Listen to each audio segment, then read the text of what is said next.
Assalamualaikum warahmatullahi wabarakatuh. Pada kesempatan kali ini, saya akan menjelaskan materi tentang memori, pikiran, dan bahasa. Mengapa kata memori yang dipilih bukan kata ingatan? Karena kata ingatan mempunyai makna yang lebih luas daripada kata memori. Kata ingatan bisa dikaitkan tidak hanya dengan verba mengingat, tetapi juga dengan verba mengingatkan, memperingati, dan memperingatkan, sehingga ia ada kaitannya dengan peringatan. Kata peringatan itu sendiri bisa merujuk ke sesuatu yang menyenangkan, suatu peristiwa yang menyenangkan, atau yang bersifat mengancam atau menyedihkan.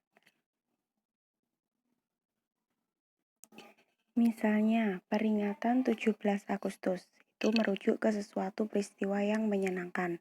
Sedangkan dia sudah diberi peringatan, misalnya kalimat seperti itu. Nah, kata peringatan di situ merujuk ke sesuatu yang bersifat mengancam. Jadi, kata memori dirasa lebih tepat untuk digunakan. Baik, yang pertama saya akan menjelaskan sekilas tentang kajian memori. Menjelang pertengahan abad ke-19, seorang psikolog dari Jerman yang bernama Hermann Ebbinghaus melakukan sebuah penelitian. Dari penelitiannya, muncul adanya dua macam memori, yaitu memori yang hidup singkat dan memori yang hidup lama. Dia dapati pula bahwa pengulangan membuat memori lebih panjang. Pada tahun 1890-an, psikolog Amerika William James mengembangkan lebih lanjut teori dari Hermann Ebbinghaus ini.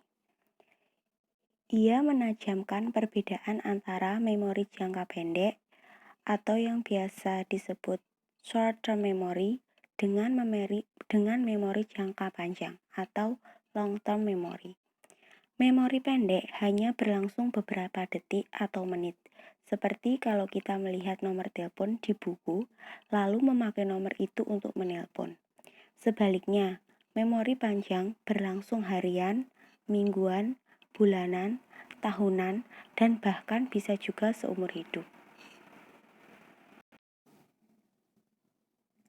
Pada awal abad ke-20, psikolog Rusia Ivan Pavlov mengajukan teorinya yang kemudian dikenal sebagai classical conditioning.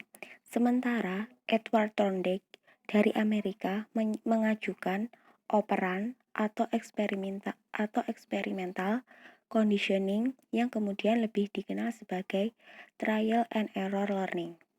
Pada eksperimen Pavlov didapati bahwa anjing ternyata dapat mengasosiasikan dua peristiwa. Karena telah terbiasa untuk mendapatkan makanan setelah bel dibunyikan, maka binatang itu mengeluarkan air liur pada waktu mendengar bel, meskipun tidak ada makanan yang kemudian diberikan. Pada eksperimen Thorndike, tikus dapat mengasosiasikan respon yang benar dengan upah yang akan diterimanya. Dengan kata lain, binatang ternyata dapat pula menyimpan informasi pada memorinya. Pada pertengahan tahun 60-an, saat psikologi kognitif mulai muncul pula minat dari para biolog untuk menangani kognisi. Revolusi dalam bidang biologi ini mencakup dua komponen, yaitu komponen molekular dan komponen sistem. Orang-orang seperti Gregor Mendel, William Bateson, dan Thomas H. Morgan menunjukkan bahwa ihwal herediter diturunkan dari orang tua ke anak melalui gen, dan tiap gen berada pada suatu struktur berderet dari nukleus sel yang dinamakan kromosom. Penemuan ini kemudian membantu ilmuwan mempelajari representasi internal dari proses-proses kognitif yang kompleks pada otak manusia. Sedangkan komponen sistem pada revolusi biologi berkaitan dengan penempatan elemen dari fungsi kognitif pada area-area tertentu di otak. Dengan peralatan modern seperti PET atau positron emission tomography, kita dapat menelusuri apa yang terjadi pada otak pada waktu kita belajar sesuatu dan mengingatnya. Biologi memori kini dapat diteliti pada dua tataran yang berbeda. Tataran yang mengenai sel syaraf dan molekul pada sel tadi, dan tataran mengenai struktur otak. Lalu, di manakah memori disimpan? Mengenai daerah di mana memori disimpan, para ahli masih memiliki perbedaan pendapat. Penelitian dengan mengoperasi otak pasien yang hanya mendapat anestesi lokal yang dilakukan oleh ahli bedah syaraf Wilder Panfield menunjukkan bahwa lob temporal tampaknya merupakan daerah di mana memori disimpan. Alat elektronik dengan voltase rendah yang ditusuk-tusukkan pada otak menunjukkan bahwa bila bagian tertentu dari lob temporal ditusuk, khususnya di sekitar daerah hipokampus, si pasien tidak dapat mengingat benda apa yang ditunjukkan kepadanya. Hal seperti ini tidak terjadi bila yang ditusuk adalah lob lain seperti lob parietal atau lob frontal. Pada gambar berikut ini, ditunjukkan letak daerah hipokampus yang oleh sebagian peneliti diperkirakan sebagai pusat penyimpanan memori.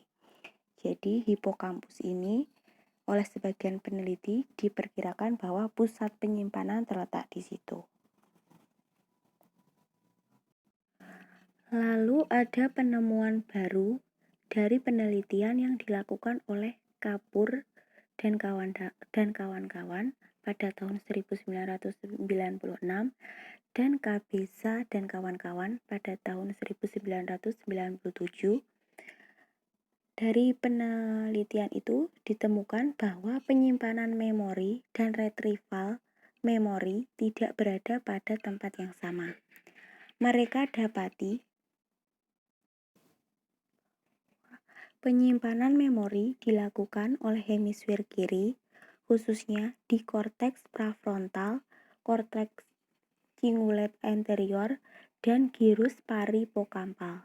Sementara itu, retrieval memori dilakukan oleh hemisfer kanan pada tiga daerah yang sama ini.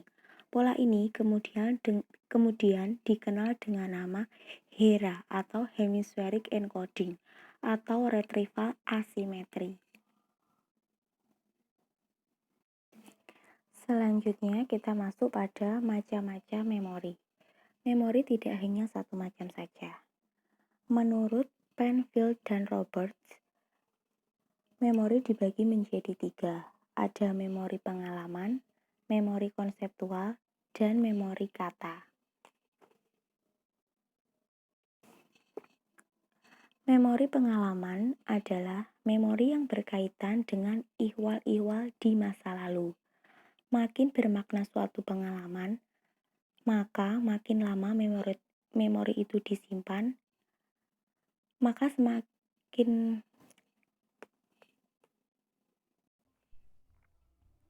memori pengalaman adalah memori yang berkaitan dengan ihwal-ihwal di masa lalu. Semakin bermakna sebuah pengalaman, maka semakin lama memori itu disimpan atau diingat. Selanjutnya ada memori konseptual. Memori konseptual merupakan memori yang dipakai untuk membangun suatu konsep berdasarkan fakta-fakta yang masuk. Setelah anak diperkenalkan dengan konsep kupu-kupu, misalnya, dan kemudian melihat gambar kupu-kupu atau kupu-kupu yang lain, maka si anak akan membangun konsep mengenai binatang ini, sehingga akhirnya tersimpanlah konsep kupu-kupu itu di memorinya. Yang terakhir adalah memori kata. Memori kata ini merupakan memori yang mengaitkan konsep dengan wujud bunyi dari konsep tersebut. Seseorang yang lupa nama suatu benda gagal memanfaatkan memori kata ini. Sementara itu, Swire dan Kendall membagi memori menjadi dua, yaitu memori non-deklaratif dan memori deklaratif. Memori non-deklaratif berasal dari pengalaman tetapi terwujud dalam bentuk perubahan perilaku, bukan rekoleksi terhadap peristiwa di masa lalu. Berbeda dengan memori deklaratif. Memori non-deklaratif ini bersifat instinktif. Ingatan anjing dalam eksperimen Pavlov atau tikus dalam eksperimennya Thorndike merupakan contoh dari memori non-deklaratif. Sedangkan memori deklaratif merupakan memori untuk peristiwa, fakta, kata, muka, musik, dan segala bentuk pengetahuan yang telah kita peroleh dalam hidup. William James membagi memori menjadi dua, yaitu memori pendek dan memori panjang. Memori pendek hanya berlangsung beberapa detik atau menit. Memori pendek merujuk pada macam memori yang menahan informasi secara temporer sampai memori itu dilupakan atau dimasukkan ke dalam memori panjang. Memori pendek yang sejenak merujuk pada informasi yang dapat ditahan pada saat informasi itu diperoleh, sehingga fokus perhatian ada pada alir pikiran yang sedang melaju. Kapasitas memori seperti ini sangat terbatas. Ia hanya dapat menahan sekitar 7 digit angka atau ihwal.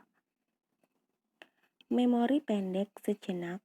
Tadi kan ada memori pendek sejenak dan memori pendek kerja. Memori pendek sejenak tadi dapat diperpanjang untuk beberapa menit dengan cara pengulangan. Pada saat kita mau menelpon seseorang misalnya, kita mengulang nomor yang diberikan sebelum kita memijat nomor itu. Perpanjangan seperti inilah membuat memori pendek sejenak tadi menjadi memori pendek kerja.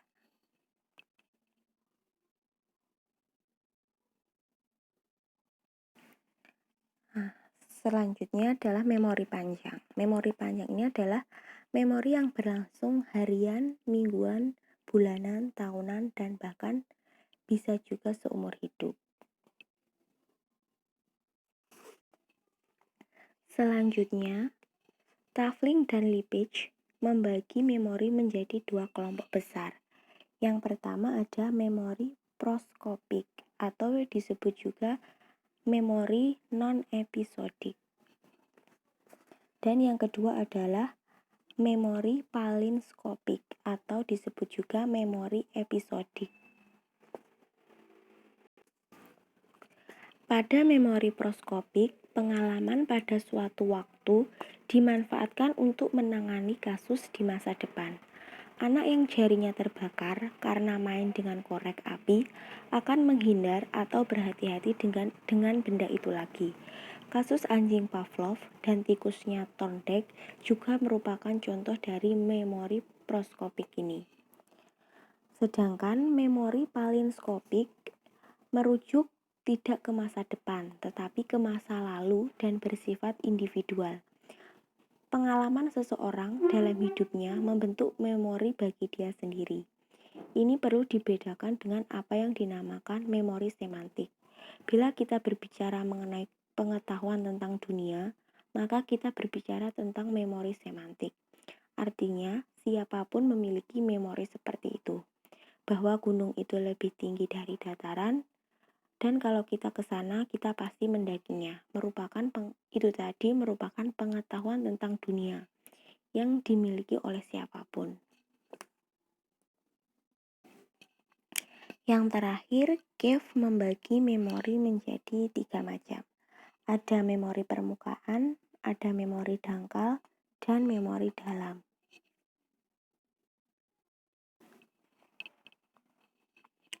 Kesadaran kita akan sesuatu tergantung pada 4 macam input.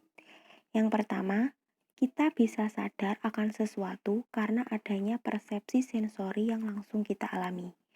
Misalnya kalau kita sedang berjalan dan melihat seekor anjing tertabrak mobil, maka persepsi atas peristiwa itu akan masuk ke dalam kesadaran kita. Kedua, kesadaran ini bisa kemudian ditampung dalam memori permukaan untuk beberapa saat setelah beberapa saat sebelumnya berada pada kesadaran kita. Ketiga, peristiwa ini bisa kemudian dipindahkan ke memori dangkal. Informasi yang ada di memori dangkal ini dapat sewaktu-waktu dipanggil kembali dengan ketepatan yang masih cukup tinggi. Akhirnya, peristiwa ini bisa juga dikirim ke memori dalam untuk disimpan dalam jangka waktu yang panjang. Memori semacam ini biasanya kurang akurat dibandingkan dengan memori macam lainnya. Makin lama memori itu disimpan, biasanya makin kurang akurat wujudnya. Subbab selanjutnya adalah pembentukan dan pemakaian memori. Memori dibentuk dan dipakai melalui 3 tahap. Yang pertama input, lalu penyimpanan, dan yang ketiga adalah output.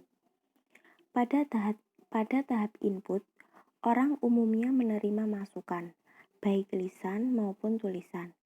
Kemudian memberikan interpretasi tentang masukan itu untuk memahaminya. Biasanya, orang memperhatikan maknanya, bukan kata-katanya. Karena itu, yang disimpan dalam memori bukan kata-kata yang didengar atau dibaca, tetapi isi dari keseluruhan kata-kata itu. Itulah sebabnya, kalau orang harus menyatakan kembali apa yang baru saja didengar atau dibacanya, dia tidak akan memakai kata-kata yang persis sama seperti inputnya. Selanjutnya, tahap penyimpanan. Tahap penyimpanan dimulai dengan proses menyimpan informasi pada memori pendek. Ihwal yang dirasakan tidak perlu atau hanya diperlukan secara sementara disimpan hanya di memori pendek. Bila dirasakan perlu untuk disimpan dalam jangka waktu lama, maka informasi itu dikirim ke memori panjang. Memori panjang tidak hanya menyimpan makna saja. Kadang-kadang hafalan verbatim juga disimpan di sana. Tidak sedikit orang yang dapat mengucapkan surat Al-Fatihah dengan fasih, tetapi mereka tidak dapat berbicara bahasa Arab. Banyak pula penyanyi yang dapat menyanyikan lagu Inggris tanpa dia mengerti bahasa Inggris atau bahkan memahami apa yang dia nyanyikan. Pada tahap output ada 2 cara yang dipakai, yaitu rekognisi dan recall. Rekognisi adalah proses pemanggilan memori dengan meminta seseorang untuk dapat merekognisi sesuatu yang telah diberikan kepadanya sebelumnya. Pada recall, orang diminta untuk menyatakan sesuatu yang telah dia lihat atau dia dengar sebelumnya. Lalu, apa bedanya memori dan hafalan? Hafalan juga merupakan memori, tetapi prosesnya berbeda. Memori bisa terbentuk tanpa kita mengadakan suatu usaha khusus untuk memperolehnya. Kalau seseorang menceritakan kejadian yang terjadi padanya tadi pagi, kejadian itu akan dapat masuk ke dalam memori kita hanya dari mendengarkan cerita itu. Sebaliknya, hafalan hanya akan dapat menjadi memori dengan suatu usaha atau tindakan yang khusus. Nah, subbab selanjutnya atau subbab terakhir adalah pikiran dan bahasa. Apa kaitan antara pikiran dan bahasa? Nah, ini adalah tugas kalian untuk menjelaskan apakah kaitan antara pikiran dan bahasa.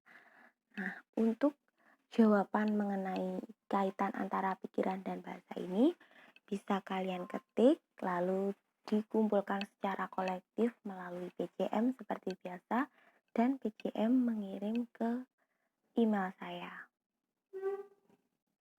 Tugas dikirim terakhir pada tanggal 9 Juli 2020. Oke, sampai di sini saja yang bisa saya sampaikan. Atas kurang lebihnya saya mohon maaf. Wassalamualaikum warahmatullahi wabarakatuh. Semoga ilmunya bermanfaat.